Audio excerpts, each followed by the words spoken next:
ಇವತ್ತು ನಾವೆಲ್ಲ ಕಾಂಗ್ರೆಸ್ಸಿಗರು ಅಂತ ಏನು ನಮಗೆ ಒಂದು ಬಿರುದಿದೆ, ಕಾಂಗ್ರೆಸ್ ಸದಸ್ಯರಾಗಿ ನಾವೇನು ಇದ್ದೀವಿ, ಈ ಇತಿಹಾಸ ಬೇರೆ ಪಾರ್ಟಿಯವ್ರಿಗೆ ಇರ್ಲಿಕ್ಕೆ ಸಾಧ್ಯ ಇಲ್ಲ.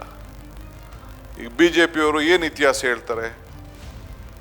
ನಾವು ಈ ದೇಶಕ್ಕೆ ಸ್ವಾತಂತ್ರ್ಯಕ್ಕೋಸ್ಕರ ಉದ್ಭವ ಆದಂಥ ಒಂದು ಪಕ್ಷ, ಈ ದೇಶದ ಇತಿಹಾಸಕ್ಕೆ ನಮ್ಮ ಪಕ್ಷದ ಕೊಡುಗೆ, ಈ ದೇಶವನ್ನು ಒಗ್ಗಟ್ಟಾಗಿಟ್ಟು ಇಡೀ ಭಾರತದಲ್ಲಿ ವಿಭಿನ್ನವಾದಂಥ ಭಾಷೆ, ವಿಭಿನ್ನವಾದಂಥ ಸಂಸ್ಕೃತಿ ಇದ್ರೂ ಕೂಡ ಒಂದಾಗಿ ಭಾರತವನ್ನು ಈ ತ್ರಿವರ್ಣ ಧ್ವಜದ ಕೆಳಗಡೆ ಇಟ್ಟು ನಾವು ರಕ್ಷಣೆ ಮಾಡಿ ಈ ಭಾರತಕ್ಕೆ ಒಂದು ಹೊಸ ರೂಪವನ್ನು ಕೊಟ್ಟು ಇಡೀ ಪ್ರಪಂಚಕ್ಕೆ ಒಂದು ವಿಶೇಷವಾದಂಥ ಒಂದು ಸಂಸ್ಕೃತಿಯನ್ನು ಕೂಡ ಕಾಪಾಡ್ಕೊಂಡು ಬಂದಂಥ ಒಂದು ಪವಿತ್ರವಾದಂಥ ದೇಶ ಅನ್ನೋದನ್ನು ಇಡೀ ಪ್ರಪಂಚ ಎಲ್ಲ ಒಪ್ಕೊಂಡಿದೆ.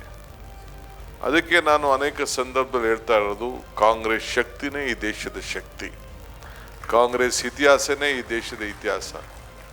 ಕಾಂಗ್ರೆಸ್ ಯಾವಾಗೆಲ್ಲ ಅಧಿಕಾರಕ್ಕೆ ಬಂದಿದೆ ಎಲ್ಲ ವರ್ಗದ ಜನರ ಬಗ್ಗೆ ಚಿಂತನೆ ಮಾಡ್ತದೆ.